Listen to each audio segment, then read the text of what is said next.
Building a family can be a complicated, messy, lonely, and sometimes heartbreaking process. But you don't have to navigate this challenging journey alone. Welcome to the All Paths podcast, where we support and celebrate all of the different ways there are to try to grow your family. We are your hosts, Kate and Emily from the nonprofit organization All Paths Family Building.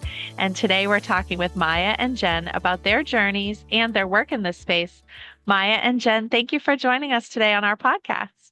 Thank you so much for having us and for all the work that you're doing. I see all these amazing support groups and things, and it's really wonderful. And yeah, celebrating all paths. We took slightly alternative or circuitous, what is that how you pronounce that word? Yeah, I know. Routes to That's parenthood. a tough word. Yep. Yeah, but I think, Jen and I are both personally and professionally connected to embryo donation specifically. So we're really excited to talk about that from the perspective of a donor, which is what Jen is, and a recipient, which is what I am. And we have an organization called Empower with Moxie and a matching platform called Moxie Matching that support embryo donation and directed matching. So we're really excited to share, and I can start if you want with my own personal path, I guess. Yeah, that would be great. I know, how many times can we say path in one podcast, but you're definitely speaking our language. But yeah, before we get into that in more detail, we'd love for you both just to briefly introduce yourself to our listeners, and then we'll get down to, we want to hear each of your family building stories. Sure, perfect. So I am Maya. I'm a psychotherapist actually in the field of reproductive medicine and have been in this space for a little over a decade, actually supporting people on their journeys, on their paths to parenthood in different ways, and fertility patients and things like that. I also produced a documentary film called One More Shot that is now a little bit dated. Well, I shouldn't say dated. No. That is also about a decade old, that captured my own personal journey to parenthood. And spoiler alert, the end is that I have a child through embryo donation. And so I was a fertility patient for the better part of 4.5 years. And I like to say that I tried everything reproductive medicine had to offer, from IUIs to egg donation to landing finally on embryo donation as what resolved my fertility crisis and gave me my amazing now 10-year-old daughter. And yeah, what am I missing? I have my partner Jen with me, who my work partner, although she would make an amazing life partner as well. Thank you. Thank you. Yeah, what am I missing, Jen? And maybe you can share a little bit. I think that's great. I'm Jen, obviously, and I am, who knows what I am, but I suppose to summarize, I am a former fertility patient. I am a mother of now 13-year-old twins via IVF. At the end of my IVF journey, which took a few times, I had one remaining embryo, and I, for years, wasn't sure what to do with this remaining embryo. And so I ended up donating. So I'm also an embryo donor. My recipient's son is now 8 years old. So I too went through a lot of this about a decade ago. There's that kind of typical 5-year span between my twins' age and the age of my recipient's son. That we can get into that a little bit more down the way, but that's about how long it takes people to decide. At least back then it did. So I'm very happy to be here and talk about all things embryo donation. Wonderful. Well, thank you both. We're so excited to have you. Now, Maya, like you mentioned, your story might be spoiled for some people already if they have seen One More Shot, which is definitely not dated. It's a wonderful movie. And Kate will know, I'm not a big crier. I sobbed the entire time. The technology changes, but the emotional impact of this journey never does. And you captured it so beautifully. So thank you for bringing that to the world. But for people who might not have seen the movie, although hopefully they will after this, can you just tell us a little bit about your family building journey? How did you get, from point A to point Z, as it might have felt like? Yeah, I mean, I think I started like everyone else, right? With, an assumption of how this was going to look and, one glass of wine, one night in the bedroom, and yay, and just was very baffled by the lack of understanding that I had, and also just the challenges in getting help. I was 30 when we started trying, so I was young, at least I thought I was young, and didn't really see a reproductive endocrinologist until I was about 32. So we spent like 18 tries, I think it was, or something. I remember that number for some reason when I first saw the RE. Because we didn't have a lot of education, and I didn't think, and I was like, oh, I do yoga and I eat healthy, like why isn't this working, and I did, I did Clomid and some of those kind of gateway drugs on initially testing it, blah blah blah. So when I landed at the reproductive endocrinologist and did more extensive testing at around 32 years old, I learned that I had diminished ovarian reserve, which was really surprising. And I think for a lot of people who get a diagnosis, um, that's unexpected, you go, whoa, that really throws a curveball into things. And honestly, the diagnosis of unexplained is really frustrating in a different way. So in some ways, I guess at least I knew what was going on or what the issue was, but that just started us into IVF immediately. So we started with doing a round of IVF, and I didn't realize that you could do IVF and not have embryos at the end of that process. And I shouldn't say I didn't realize. I think you realize all these things, but you really don't think that's going to happen. And so after our first IVF cycle, and it took a lot to get to that first IVF cycle. I didn't have enough follicles to start. I did, something like 8 months it took 8 months to start, even just to do a cycle, because I'd go in and every month and he'd be like, well, there's 3 follicles, there's 4, it's like it wasn't enough to work with. So that took up a lot of brain space and anxiety and time. And so eventually we did our first IVF cycle and it wasn't successful. I don't like the word fail, so I don't say the word fail. I I don't like that prefer either. having an unsuccessful cycle. And, just being really devastated at the end of that we didn't have any embryos to transfer. And it's a really different kind of grief and experience. But anyways, so we did that, and then I really started looking at, well, what other options do I have? And we started filming from the get-go, and the intention, filming one more shot from the get-go, and the intention wasn't to make a movie, to be honest. The intention was babies are made in different ways, and I'm going to show my child a 5-minute clip of what IVF looks like, because that was going to work for us. And then all of a sudden, when it didn't, I went, whoa, why isn't anybody talking about this? There was no Instagram at the time. There was not a lot of social media, so I didn't see anything that looked like us, who sort of had a sense of humor and also were kind of youngish and confused and just like, what is this?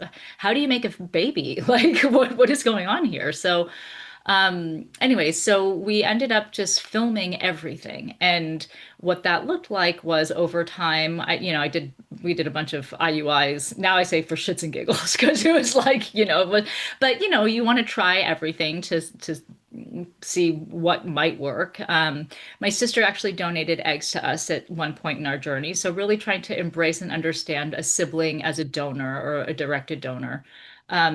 Finances played a big role in our experience. There's so much more, not only exposure now, but also coverage in different places, which is really nice to see how that has changed over time. But there are a lot of things that impact people's decision making when you're trying to build a family through assisted reproduction. And so we tried an egg donor cycle with my sister, and that was not successful either. I did get to transfer embryos, and 3 embryos once, and then we had one. I called him the Lone Ranger. We had one embryo that was like a day 6 that we froze, and nothing worked. And so when you get to the end of that, you're kind of going, well, now what?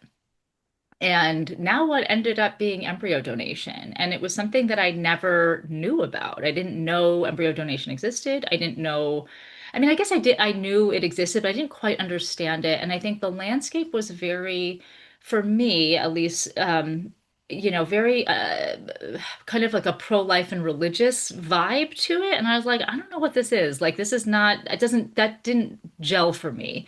And the other option was anonymous programs through a clinic. And, I sort of understood the challenges with anonymity in gamete and embryo donation, but I also was very, very desperate and vulnerable and ready to have a family. And so one superseded the other in that situation. And I ended up calling clinics up and down the West. I'm half Japanese. So I was like, where are the Asian people? Right. And I was like in Los Angeles. So, literally, I mean, it was so. It's when I think about what Jen and we have another partner, Gina, who's a genetic counselor and also an embryo donor. What the three of us have created with Empower with Moxie and Moxie Matching is so different than what my experience was as a patient.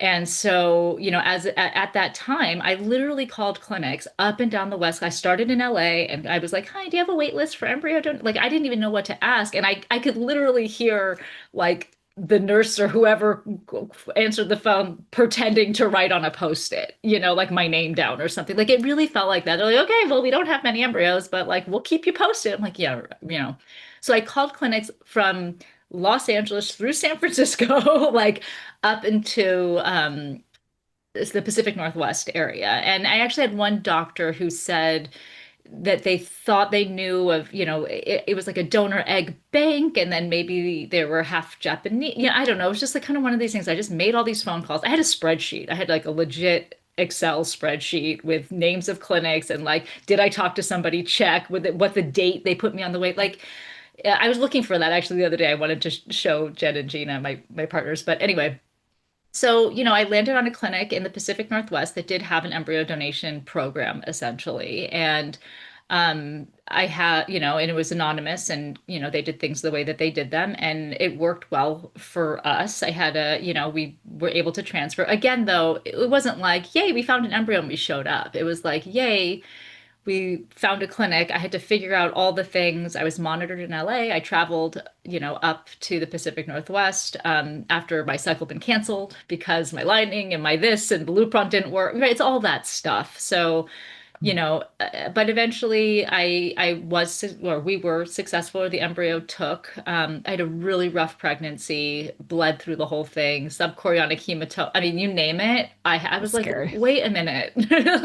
All those supposed to, right? This is supposed to be the Mhm. easy part, but I was on bed rest for 6 months. I was gigantic. I was just a hot mess, but we made it. She's alive and I'm alive. And at the end of the day, that's what matters, right? And so we made that we were able to have our family in that way through the real gift of embryo donation. And after she was born, we also were very lucky to get distribution for the film for One More Shot on Netflix. And so once it went out on Netflix, that was amazing because it was seen in all English speaking countries. And after that, we started getting emails from people who said things like, "We have two embryos remaining," or "Here's a picture of our children," and "Here's our family." And if you want to grow your family, and no, my husband Noah and I were like, whoa, I'd never thought about this. And that really shifted for me because then I started taking a deep dive into, wait a minute, what do people do with remaining embryo? I could make one embryo. So I didn't think about what do you do if you have 5, 10. We have embryo donors right now that have 23 embryos that are PGT Oh, tested. And you're like, what do people do? Right. And so I started like digging into it and learning about it and understanding that it's a real dilemma for people, but it's also this amazing opportunity to be able to donate. But it's complicated, it's emotionally complicated. And, then, over time, 23andMe came out and Ancestry, right? And direct-to-consumer DNA testing really changed the landscape of donor conception. And I really realized, I learned more about donor conceived person's perspectives and needs and things like that. And so, anyways, it really shifted the trajectory of not only my career as a therapist, but also in meeting Jen and Gina and starting Empower with Moxie as an alternative to the experience I had as a recipient, calling clinics all over the place and being like, how do you find an embryo or a donor? Or what if you want to have a more connected experience, And for donors, what if you want to know where your embryo goes, right? Like this is all anonymous through a clinic. They were doling out embryos like de-identified baby seeds. And I'm going like, yay, because I get one. But then the other side of that is like, wait, hold on a second. These are children. And after my daughter was born, I went, There's a lot I don't know here. I didn't think it all the way through. We're going to be okay, and we are okay, and she's amazing, and everybody's okay. But if we can help people do this in a different way, why not? And that was kind of the birth of, Empower with Moxie and Moxie Matching, our matching platform. But sorry, I'm talking a lot. I can pull No, back a little thank bit, you for but sharing all this. but No. So that's the journey. yeah. So I do have to ask. So it came out being a little bit longer than a 5 minute cute video about IVF for your daughter. Has she seen the full movie though? She Oh, calls that's it her wonderful. movie. Yes. Well, Yeah, as she should. yeah, Yeah. she saw it. Maybe she saw it when she was like 6 or 7, and then again a little bit later, like more Mm. recently. And we're very honest and transparent, obviously, and very proud of how our family came to be. And she totally understands her story. And, her understanding, I guess, shifts over time a little bit, but it's really important for children who are connected through embryo donation or conceived via any gamete donation to really understand their origins. And so she sees that, and she's very concerned of how many times I say the F word in the movie. That's more her concern. You mean fertility, right? That's the F word you Oh mean? yeah, Yeah. sure.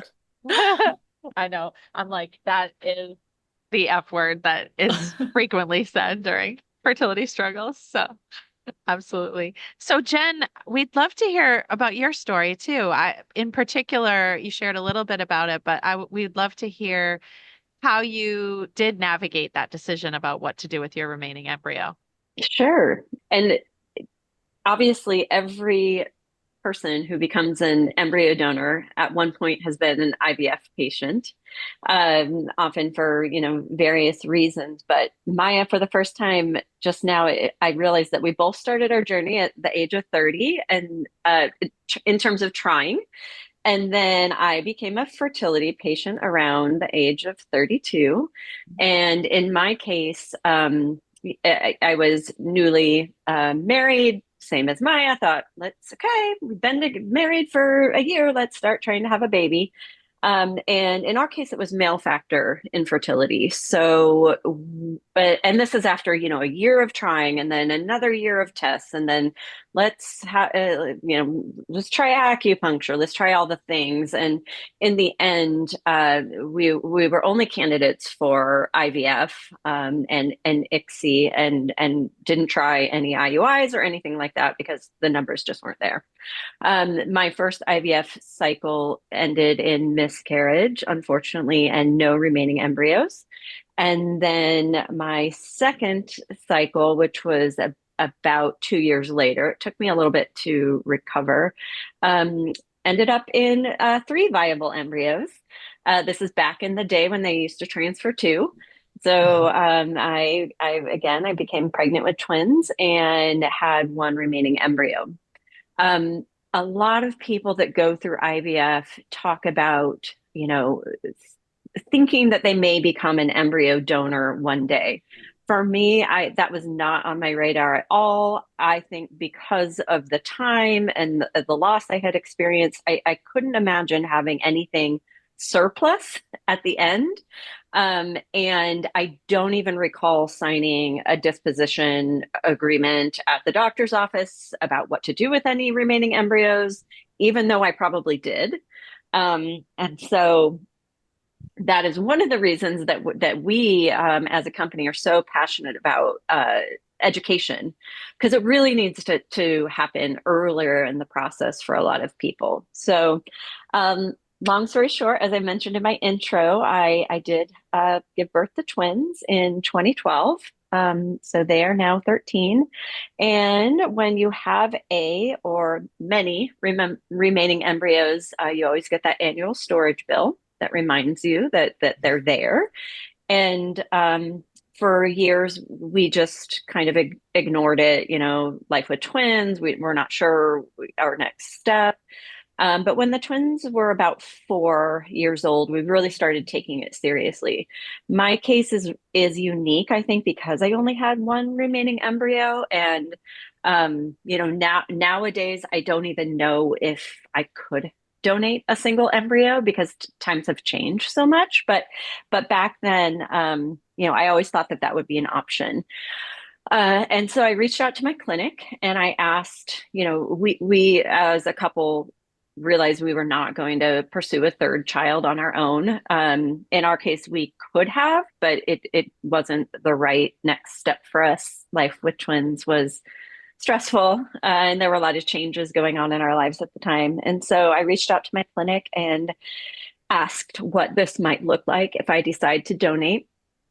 And so they gave me, a couple of names of agencies that were out there. This kind of relates back to what Maya was saying. It seemed like a very pro-life space that I didn't necessarily align with in terms of agencies. And then my clinic only had an anonymous program, which I knew that that didn't feel right to me. And not because I needed to be best friends with a potential, recipient family or child born, but because I at least wanted to know what the outcome was and to have some say into where this embryo would go. So long story short, I kind of branched out on my own. I found a recipient, um, um, a single mom by choice living in New York, and I'm in Portland, Oregon. So we were kind of coast to coast. And um, back when I went through it, we navigated a lot of the steps of embryo donation on our own. So legal contracts, for example, like we weren't getting any guidance about that. We only had one attorney. I didn't know that I should have maybe had my own, all of that stuff. And so as I went through the process of donation, and as I was taking so much of the logistical aspect of it on my own, I really realized that there's a lack of support out there for embryo donors, and not only for the logistics, but more importantly for the emotional support. I've always felt very positive about my decision to donate my remaining embryo. In fact, I couldn't imagine having any, again, kind of like surplus and not wanting to help somebody else become a parent when I had been through loss and grief and money and time and emotions and all of that. So it was an emotional process for me. So, you know, and I literally remember Google searching embryo donation support. And I was actually seeing a counselor at the time too. And I was like, do you know anybody that has done this that could talk to me? And she didn't really. And again, this is a decade ago. Now you can go on Instagram, go on Facebook, there's support groups and all that, but I wasn't seeing that at the time. So around the time when I donated my embryo, I created embryo donation support, which was an online community for people with remaining embryos that were not sure what to do, not sure what decision to make, as well as people who had donated their embryos and were navigating emotions. And similar to the name you've chosen called All Paths, my groups weren't meant to say, you need to donate your embryos. What they were really meant for was to process, the decision and then to come out feeling good at the end. So when people went through my support groups and at the end they said, I decided to donate to science, I was like, great. I feel so happy that you've come to this decision. So I've always kind of had this like open-mindedness about the process, as well as talking about the emotions of it. And somewhere in there, Maya and I met, and our third partner, Gina, met as well, because we were all kind of on the scene in some way, talking about embryo donation, talking about how it could be different. And we found each other. So. And I want to add, Jen is actually also a nationally certified counselor herself. So she has a professional connection and background in the counseling space. And yeah, and it was 2019 when we all came together and just said, we got to change the landscape of embryo donation. Now what? and now what has started in a global pandemic, and then a lot of life changes and shifts and policy shifts in the world and all kinds of things. And we launched our matching platform, Moxie Matching, 2 years ago in August. So that's been really exciting to see. And we've supported over 100 matches. And so when we really like, and we haven't been able to even like think about it because we're just moving so quickly, but when we really think about, being able to help people through this journey in the way that we wish we had some support or direction. Gina oversees our journey management program. So it's like she does all the logistics. She worked at clinics and ReproTech storage facility. She's a genetic counselor. Like she really gets the complications at the clinic level and has created a whole pathway for the logistics to be seamless because embryo donation can be kind of messy and for a lot of different reasons, emotionally and logistically. So, anyways, it's been quite a road. Yeah, it's wonderful how you did organically find each other or find all of, your little trio. How do you explain the model of your company? Like if you're at a dinner party and people are asking you like, what do you do? How do you, or you can give a longer thing than you would at a dinner party, but like, how do you explain it in layman's terms for folks? What we do is we provide education, support, and matching and logistics for directed embryo donation. So, directed is kind of the key term here, where it's very different from an anonymous program, but we are really inclusive. We are, like Jen said, we're very unbiased. If embryo donation isn't the right path for you, we provide education and opportunities to really think through whether or not this is the best choice for either donors or recipients. But we provide that kind of real hand-holding support in the decision-making process on the front end and then through supporting matching. And then we have a matching platform where donors and recipients can join. They have a profile, sort of like a dating site, I guess, in some ways, but recipients can join and see we have 30 donors at any given time right now. That, the number goes up and, people match sometimes kind of quickly, but sometimes people are still waiting for their right match. But, this idea that a recipient can join our platform and see 30 plus available donors with high quality embryos, their story, their photos, their desire for connection, more or less. And then, get support in a facilitated match meeting where they get to meet each other and then decide if it feels like a good fit. Then, if it is a good fit, you move through the logistics where Gina takes over and creates a customized logistics plan. Like, that's really different from me calling clinics up and down the West Coast, being like, hi, do you have any embryos? It's nice So when somebody else has to deal with the spreadsheets, not you. yeah, and we gather embryology reports and we confirm legal consent to redonate if they're egg and sperm donor. We really keep the best interest of any children at heart. People, like Jen said, people don't have to become best friends, but directed means that you're going to meet in a match meeting and you're going to exchange contact information. Whatever in between feels right for people, that's totally up to the parties, and it evolves over time. But we also follow best practices per ASRM guidelines with genetic counseling, mental health, and legal contracts. And we just see other places don't do that. They skip things, or people don't have legal contracts.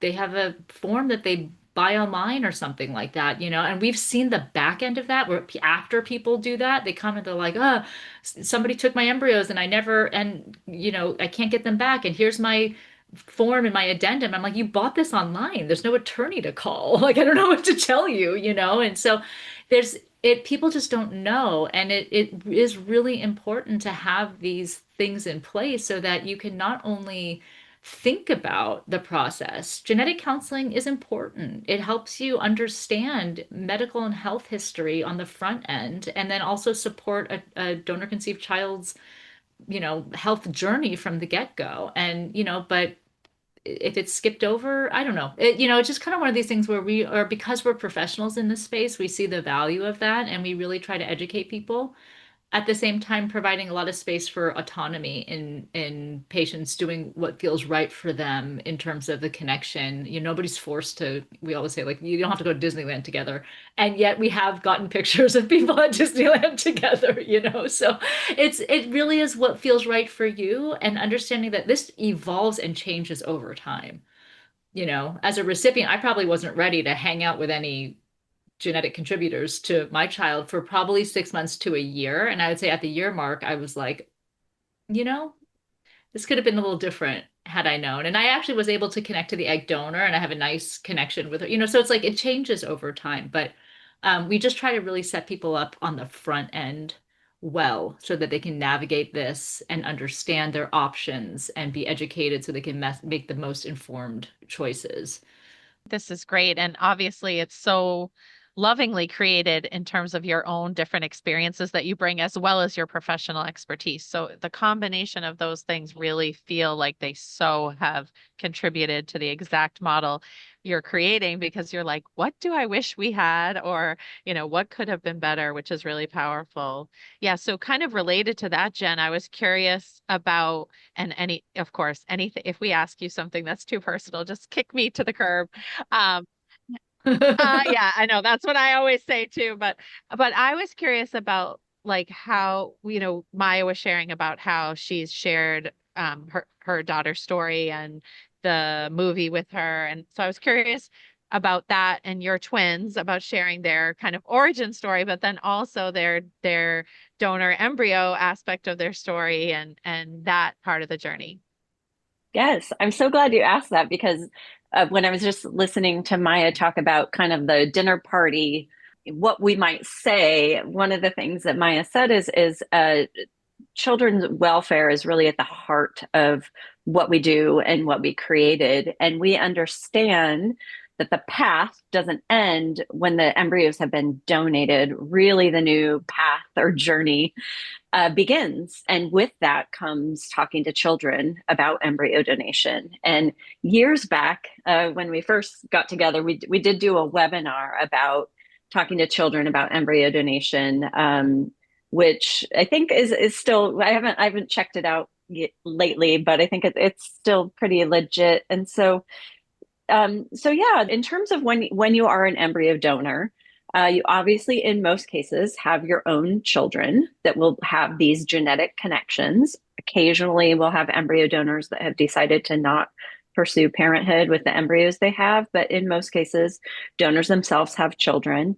And what I've have found is there tends to be a lot more resources out there for the donor conceived children, which is wonderful. There's great books, there's all sorts of things. I think in my recipient's case, she chose to create her own book on how to talk about her son. But from a very early stage in our connection and our agreement to donate, we both said to each other, no matter what happens, let's at least have a commitment to continue to talk to our children about this. So, we didn't have a legal contract that said we have to talk once a month or I need an email a month or anything like that. We just agreed on sort of letting the relationship progress naturally, but really being dedicated to making sure that our children know these genetic connections are out in the world. And so for her, like I said, she created a book. We sent over pictures of, myself and my partner and our twins so that she could teach her son about us. And then on my end, I was a little slower to introduce it to the twins just because obviously they were already born. They didn't know their origin story. They didn't understand, what IVF is. But at some point it became apparent that I needed to share a little bit more with them. And I should also say that's because we were doing in-person meetups. So even though my recipient is on the East Coast and I'm on the West Coast, we were meeting up once a year or so. And this is prior to COVID. And so my twins at the age of around 7, when he was around 2, started to get curious about who is this person. And we started off with cousin language because that felt comfortable. And so we were kind of calling him cousin, and I was aunt, and I chose that language because that is what felt comfortable for my recipient. But we don't use a lot of like aunt and uncle and cousin language in our family. Normally, some families I think use that a lot for friends and things. And so once my twins started to ask questions, they're like, wait, why are we calling him our cousin? And who is this person? And so at some point along the way, I, told them who he was. But prior to that, I did the It's Not the Stork books. I don't know if you know that book series, but it helps teach young children age appropriately about how babies are made. And so by that time, they at least knew that some babies are made in different ways. And so I was able to, I think they were probably around 7 or 8 when I said, this is what happened. And it's funny, they were amazingly, like, they took in the information. And then I think one of them said, "Oh, we have a third twin." Like the way they conceptualized it was really cool.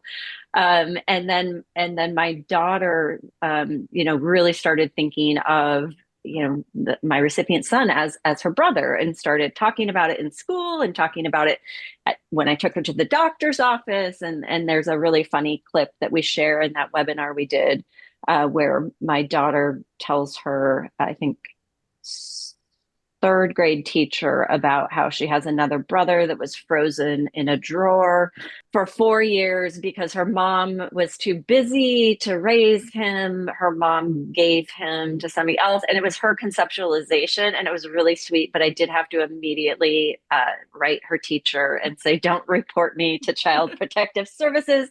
I swear I didn't have a baby in a drawer frozen because I was too busy." I love it so much. And now he lives in New York City by himself. Yeah. Oh, no. So their relationship has evolved over time. Now that COVID is over, we're still seeing each other about once a year. They really hold a special place in their heart for him, and because he's younger, maybe one day vice versa. But we really talk about supporting individual children's wishes or choices. So, I have boy-girl twins, so maybe my daughter feels more connected to him down the road and they form a relationship, and my son doesn't, or vice versa. And so we as parents will just continue to support that. I love it. And I love how the center of all that you do is the children who are impacted by this, whether it's children that are created through embryo donation and brought into families that way, or I guess what's the correct terminology? Like, are they genetic siblings? How is that?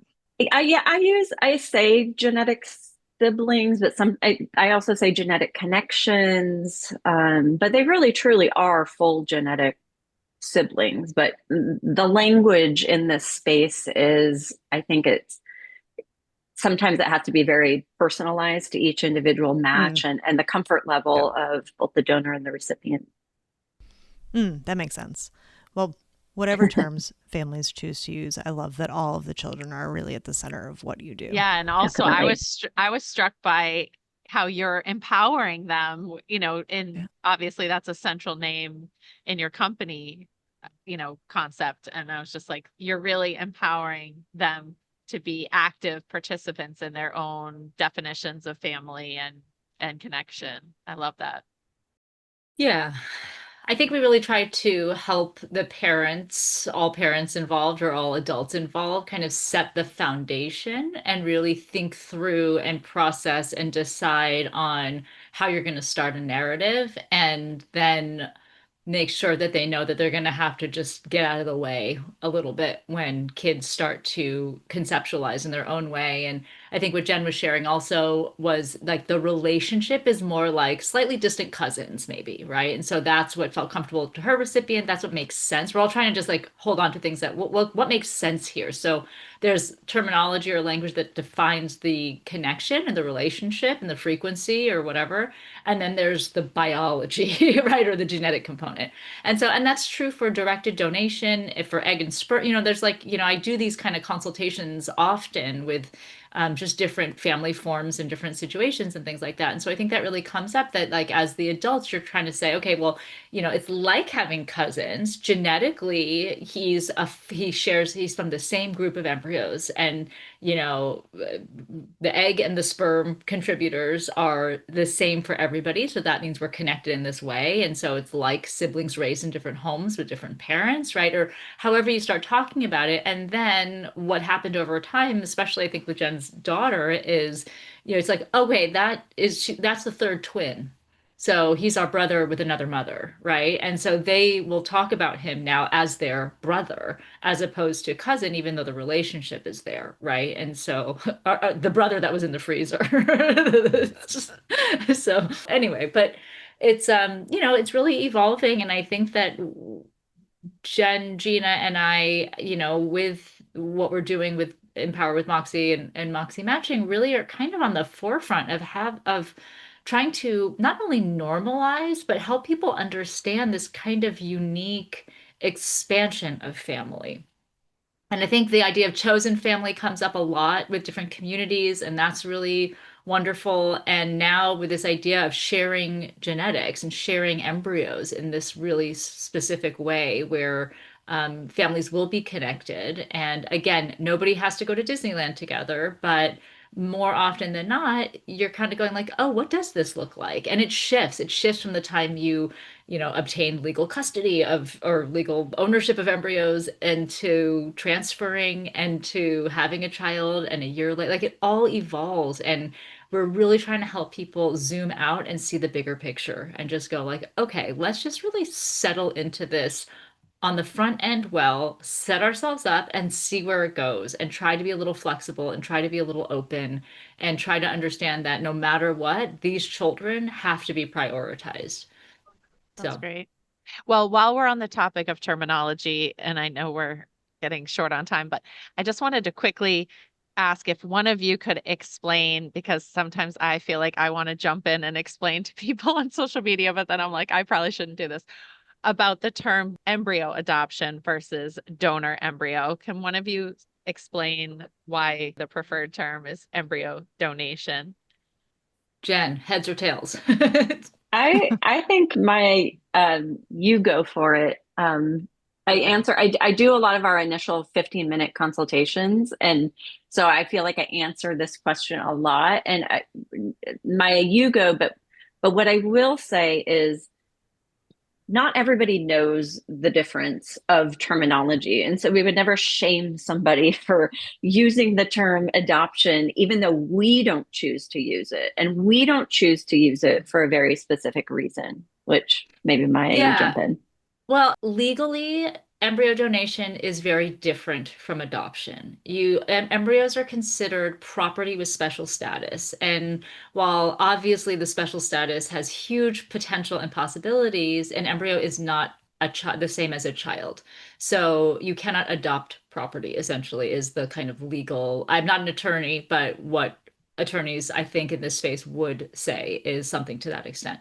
So the idea of calling it adoption gives personhood rights to embryos in a way that can be very problematic for IVF and fertility treatments overall when there are remaining embryos, as we've seen with the Alabama court case and various things that come up over time. So the language, is important. However, it is we understand that people go, well, wait a minute, if I'm giving birth to a child who doesn't share my genetics, is it closest to adoption, right? And sure, conceptually, it kind of makes sense, right? In some ways, it's this like hybrid between adoption and gamete donation, right? So, but we really stay grounded in embryo donation as the people donating embryos as the embryo donors and people receiving as recipients. Or I'll say things like, I built my family through embryo donation. I never conceptualize my child as adopted, even though she doesn't share our genetics. So it's a little bit different in that way. But really, it's the legal understanding. With adoption, it's a very different experience to go through. legal adoption of a child versus receiving embryos and owning those embryos and being able to transfer them, etc. So that's in a nutshell. Obviously, there's a lot more nuance and complications, but we respect that people come to embryo donation for all kinds of different reasons, whether it's, ethical, moral, spiritual, just wanting to help somebody, whatever it might be. And we kind of value and allow space for all of that when we are helping people move into, especially the legal process. It's important to, understand those differences. So, um, is that is that an okay answer? Um, no, I think Maya really covered it. The other thing just to say is, as Maya mentioned, the process is very different. So we're not doing home studies. We're not, I mean, we do require our recipients to have a background check, but the entire process is so much different. And when people come into embryo donation, and oftentimes people come into embryo donation to build their family after having gone through the traditional adoption route, and sometimes Or being very disheartened by the process because of, X, Y, or Z, the time spent, or the wait list, or any of that, or having their hearts broken in a case that didn't work out. And so I just often explain to people that the process is very different. And so I think that's just what to add to what Maya said. Thank you. And I think that there is a lot of confusion, especially like, Kate was saying, on social media, you'll see people using those two terms interchangeably. So it can be helpful to say, this is why this term is preferred over another. And here's, the understanding that goes behind it. Right. And without the shaming. That's the other thing. Exactly. Like I mentioned in the beginning, just without the shaming. If you are educated on both terms and still choose to use one over the other, great. But I went through a phase where I used the term, uh, and I was pushed out of this group because I had no idea that you couldn't use the term. So that it can get really complicated. I don't even know if it's like that anymore. This is years ago, but the language in the entire space is very interesting and unique. So there are two questions that we like to ask all of our guests. I don't know if we want to do this together, or if Maya, you want to answer, and then Jen, you want to answer. I'll okay, let you know throw the them out there questions. and we'll Then, decide. yeah, then you guys can go from there. But however you want to tackle these. Okay. So the first is, what's one thing that you would say to someone who is just starting to grow their family? And the second question is, how can someone show up for a friend or a family member who is struggling? Mm. I feel like Jen should take both. Oh I have my an gosh. answer, but Yeah, go. I don't know if I can say it without crying. That's okay. We've cried on the podcast before. Okay, yeah, I'm sure. Um, Hope is my favorite word, uh, for a reason. And that is something that I felt like I tried really hard to hold on to. It's also my daughter's middle name. And so I would say, even if you've had a lot of loss, to realize that there is hope. And whatever hope ends up representing, even if you take a different path, or you decide whatever works for you, if you are able to keep that word in your heart, that would be my advice for anybody getting started, even when it's challenging. That's Oh, that was beautiful. that was a good one, Jen. Maybe I'll piggyback and then we can go to the second question. But if your word is hope, then maybe my word of advice might be open. And I think that um, when people are first starting, it's really hard to feel open to how this might unfold and curious about what this might look like. And, for somebody like myself who I let go of, my own genetics kind of quickly, and then also the genetics of my husband with embryo donation. And, if somebody said to me on the front end, oh, you're going to build your family through, someone else's remaining embryo, I'd be like, excuse me, what? Like, come again, right? I wouldn't have even have thought that like that'd be a hard no on the front end. And when I look at my child, there's no world in which she is not, I don't know, meant to be is the right word or whatever, but like she is 185 million% the child that is meant to be ours. And I was meant to be her mom, and she knows there were multiple embryos in the cohort, and she goes, Mama, you mean I could have been somewhere else, you know? And yeah, you could have. We talk about that. Someone else could have put embryo number 4 here and embryo number 2 here, like whatever it is. And yet here we are together. And, she was frozen for 5 years while the same year we started trying is when that embryo was frozen. So it took us 5 years to circle back to get her and have her, right? And in that time, I had to open my heart and my mind and my wallet, I guess, or to really experience and go, okay, if we want to have a family, there are different paths to get there. How can I be open to what's in front of me, what feels right? How can I get the support and education to learn and to process? But so hope is important too, but obviously, but I think just trying to find ways to open to options. That's spectacular. Do you want to tackle the second question? Yes, but Same order or I don't what remember it. Wait, you have to tell me what it is again. How can someone show up for if a friend or family member tells you like, hey, we're struggling, we're trying to figure out how to become parents, so it's not going well.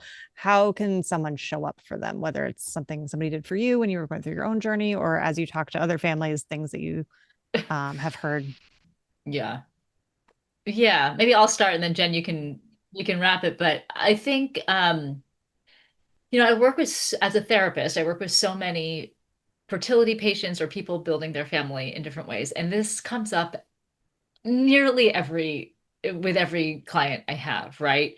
Somebody says something insensitive or doesn't get it, Mhm. or that feeling of isolation. It's well-meaning, right? The intention is that people want to support, they just don't understand or they don't get it, or they say, oh my gosh, you're starting IVF, how exciting. People used to say that to me, and I was like, I'm sorry. Have you gone into a fertility clinic waiting room? Who's excited to be sitting there, right? And I understand the sentiment, right? It's exciting to be, or it'll happen next time, or it wasn't meant to be. You hear all of these things. And so I think my advice to people to show up is to shut up. Show up. And I'm remembering one of the best cards I got. Like, I think it was either when the embryos didn't take or one of my transfers didn't work or something. And it was just a card, said nothing. It was a picture of some lemons on the front. And then the inside it says, "Where's the fucking lemonade?" And that was it. Love it. It didn't say Love anything it. else. And I thought, yep, that's it. Send food, send love. Don't, people don't want to feel pitied on one side, but they also want to be understood, and they don't want advice, and they don't want to be told this. They just want people to say either I get it or I don't get it, but I see that it's hard. And I'm rooting for you. And I feel like just being able to pull back the desire to try to fix something for somebody else or tell somebody what to do or give some kind of, higher power advice or something like that. Just be. So I don't know. Those are my 2 cents. Jen. Oh, I think that's so good. And I think it's funny. My original thought was it's opposite of yours, which was don't be silent. But what in my mind I meant by that is don't disappear because you Yeah. can't handle a friend or family member going through something difficult. Now, when you do show up, there's the spectrum of saying dumbass shit and saying something helpful, even if it's like that beautiful lemon card. So I think that there's got to be a happy medium between there. And so I would say advice, throw out any advice you ever wanted to give and be there in a way that can again do, and don't also ask the person like, well, what could I do to make this better? It's a burden for a friend or family member going through something to have to then tell you how to help them. And so I would say some mix of what me and Maya are saying is to show up in a way that is supportive and that you can. Don't be silent, but don't be too loud. Well, and I didn't mean shut up in that don't connect. I meant Yeah, be able to I know. say, hey, I see this is a hard time for you. and I'm just going to be. Yes. I And if love your that. impulse is to say something that starts with at least, or have you tried, then you shut up. Yes. Then you shut up. Yes. Mhm. Have you seen this fertility tea? Shut up. So many. Yeah, there's a lot of, but I do think We should sell, like, remember when Staples, the office supply, used to have the easy button? We should have a shut up button Yes. where like Love it. your family member says something, you're like, shut up. Yes. get them buzzed. Yeah. But I think people have good intentions overall. It just, it misses the mark. And fertility, the experience of being a fertility patient or going through a family building process is really specific. And, Mhm. it's really, I think people just don't, if you don't have that experience, it's really hard to understand it, So I get it on the other side also in some ways, but Yeah, which is why you all exist, right? It's actually bringing people together who get it, and we can't expect every family member or friend to get it. And so that's why any kind of group or normalization of this process that none of us ever thought we would uh, land in when it comes to dreams that we always assume would happen easily. This is really important, and so yeah. thank you all for what you're doing to help that happen for people. I thought you were going to plug our podcast, Jen, because it's called Oh, Never Thought sorry, we can do that too. No, We no, have a no. podcast. You can That's totally do great. that. No, it's called Never Thought We'd Be Here, right? And so I think that's what you're also saying, right? It's like because a lot of people never thought we'd be here. Like Right. we just didn't. And so and then here you are. And so if you can be open and hopeful and, support others in a way that just feels authentic and quiet maybe or, whatever. But anyways, thank you I guys for love that. having us. This was Yes, thank really you. fun to chat. We hope you'll join us next time for more family building stories and resources. Be sure to subscribe wherever you listen to podcasts to make sure you never miss an episode.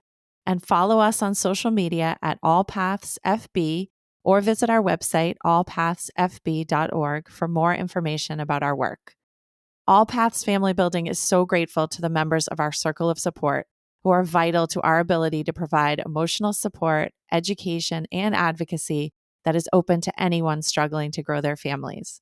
Today, we want to give a special shout out to our gold sponsor, Mass General Brigham. Thank you for joining us for this episode. Please help spread the word so that anyone who is struggling to grow their family can join the conversation. It's an honor to walk with you on your family building journey.